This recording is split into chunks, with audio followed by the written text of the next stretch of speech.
Hey everybody, got back on the old 69 Firebird high school car. Gonna try to get some more wrench time on this thing here before the weather turns to total garbage. It's actually here in December and it's almost like 50 degrees out, so I'm gonna take full advantage of that. But last episode I was tinkering with the clutch and poked my head into the back of the car and noticed I had a bit of a puddle forming under the left rear. I'm gonna show you what we got here and see if we can get this thing solved. Alright, I'll get you down here. What we have on the left rear, as you can see, there's a nice puddle forming from the wheel down the tire on the floor. And that is gear oil. Unfortunately, it's not brake fluid from bleeding out the brakes. That's actually gear oil. So we need to pull that axle out and see what went wrong.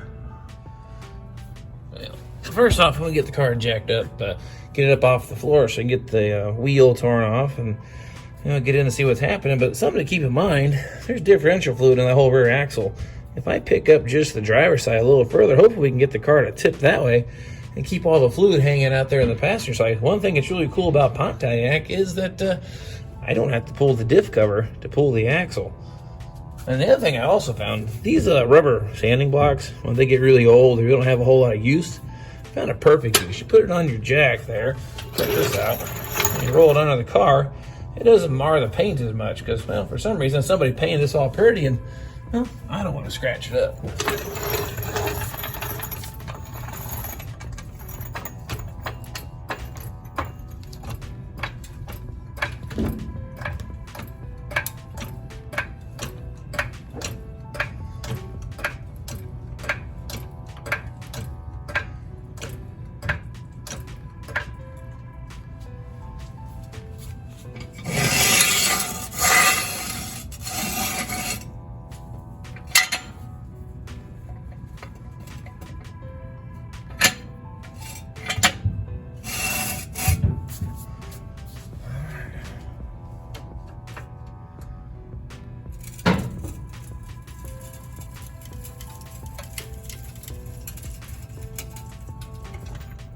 Okay, well now you can see we've got about 6 inches of clearance on the floor, so that axle's got a pretty good tilt to it. Hopefully it drains all the fluid to the passenger side here.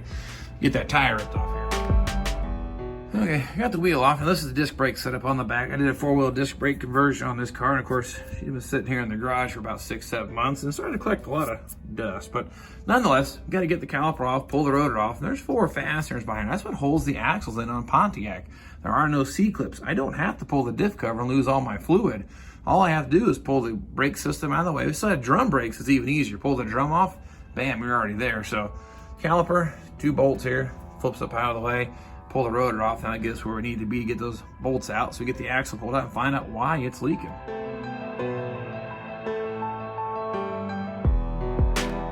Okay, got the rotor off. I want to show you a little something. If you do a 4-wheel disc brake conversion, you look closely, you'll see some machining marks here. What actually happened here is the rotor, the inside diameter here, well, it's smaller than this from the original setup from the factory. This flange, when they make it, well, they never meant for you to slide a rotor over top of this thing, so I had to grind off a little bit. This is the 3rd one that I've done, and all 3 have had to do this. You're not talking a large amount of material, but you do have to shave some of it off to get that rotor to clear. You'll see some interference marks from test fitting it, but it goes on and off now. It's a little snug, but it will slide on and off. So keep that in mind if doing a disc brake conversion. Can't get the rotor on, your problem might be right here. Now the next thing we got to get to, 1, 2, 3, 4. Take those 4 fasteners out. I can slide this axle right on out.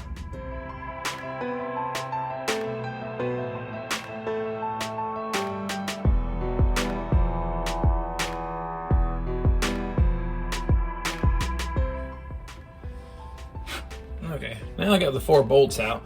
One's actually a T-bolt and actually able to reuse that from the factory, but now those are all out of there. That's the actual flange, I guess retaining ring holds it in. She'll just give us a little tug and slide right out. Alright. Now, why is it leaking? Alright, with the axle out of the way, here is the seal. I guess it's got some dents in it here. Pretty gnarly one right there. I bet you that might be it, but like I said, we had the oil just dumping out of this thing. I'm kind of wondering, we just need a new seal put in there. Now, the thing about it here, Pontiac, there's oil on the inside here. You can still see it actually sitting in here quite a bit.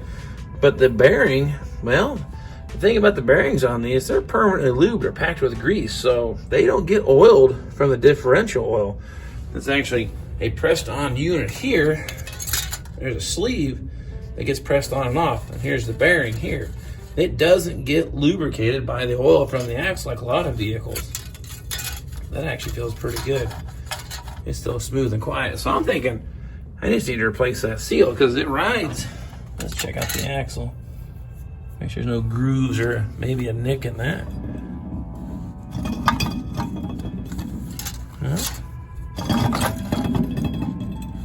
Looks pretty good. So I think all I need to do, get that thing out of there and install the new one. Yeah, get the old seal out. I'm probably more of a barbaric way here, but I'm just gonna try to pop the seal sideways and grab with some pliers. So far that's not working. That might work. Maybe. There we go. Now, kind of hard telling. The seal maybe got damaged during installation, but like I said, I got a new one. We're gonna pop that thing in there.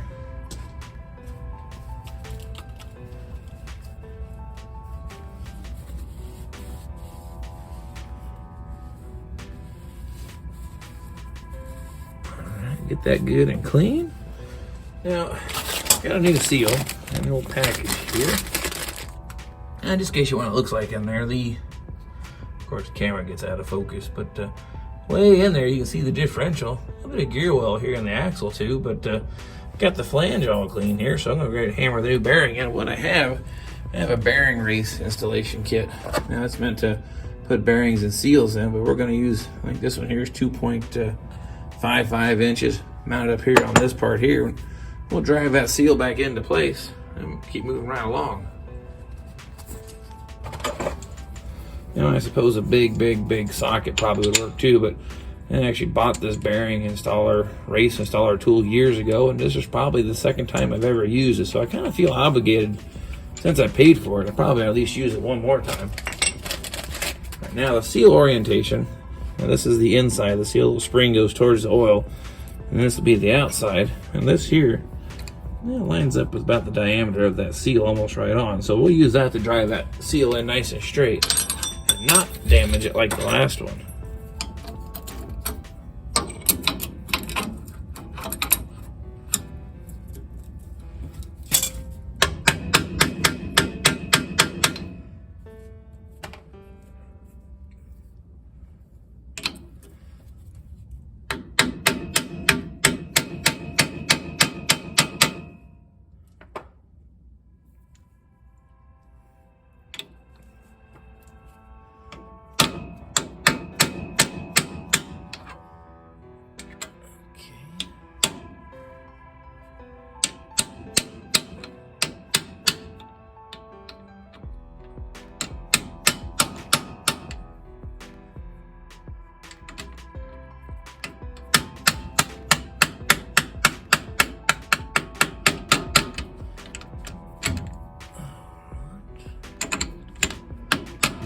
Okay, I guess I should have made it clear. That seal will drive in until it actually stops. There's a land, or I guess an edge on the inside of this axle housing. That seal is going to stop once it gets seated all the way. So that one's in.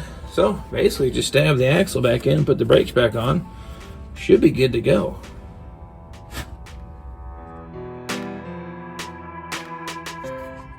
Okay, now the order of operation. This is the plate that holds the thing in. Now, being a disc brake car, we have a backing plate that has to be installed in the series or the stack there.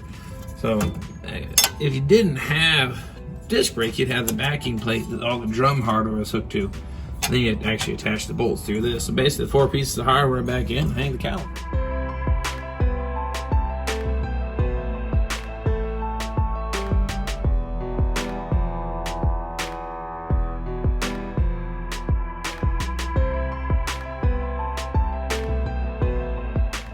Okay, all 4 fasteners hooked back in, torqued down and tight, and that holds the caliper bracket.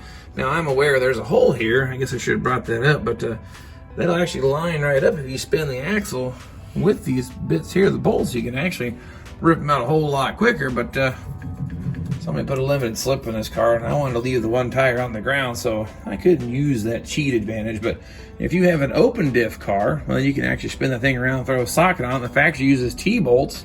You know, they put a wrench in the back, zing, zing, zing, even quicker to take these things apart. So you gotta love these little Pontiacs. The guys were thinking back in the day. And plus, a lot of cars, you actually upgrade to a bolt-in axle and give the C-clip eliminator. You've probably heard that before. Well, Pontiac did that from the factory. So anyway, get the rotor put back on, caliper on, tire back on, and this job is done.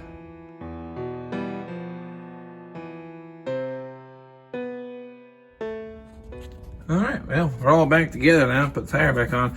Just a little FYI, you notice these calipers are painted black, and this is like all silver cadmium finished. I clear coated all these parts from the kit, and I took the calipers completely apart and painted them a high temp gloss black because, well, I don't like rust. I guess the car never had disc brakes on the rear, so originality isn't key to me, but cast metal is correct. I guess it had calipers on it, but if you want to do a kit on your car, I did paint these. I think this holds up and looks a whole lot better. But put the tire back on, and we're all done. Well, that does it. That simple. Put an axle seal back one of these old first-gen Firebirds. Pretty simple. This doesn't apply to Camaro this time around because Camaro uses a C-clip style axle. But Pontiac, well, those clever little engineers back in the day thought that'd be a whole lot cooler to make a bolt-in axle.